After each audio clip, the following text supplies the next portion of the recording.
Nathan, yeah, I mean, obviously, I think he is probably the best fly off in New Zealand, in my view. So won't be surprised if we do see him play on Saturday. I'm not sure when he's flying in. I heard only today or tomorrow. So if he will play, I don't know if they will risk him quickly after a flight.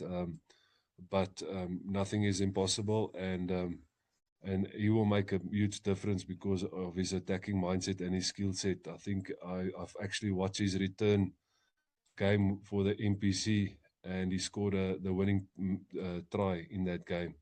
So, out of nothing, So I watched him in Japan when I was there, and he basically won, won the one final for Toshiba by himself. Scoring tries, kicking post, to dominate the game with his foot and his passing and his skill set. So I think he's, in my view, with Ruben Love, definitely the two best fly-offs New Zealand got.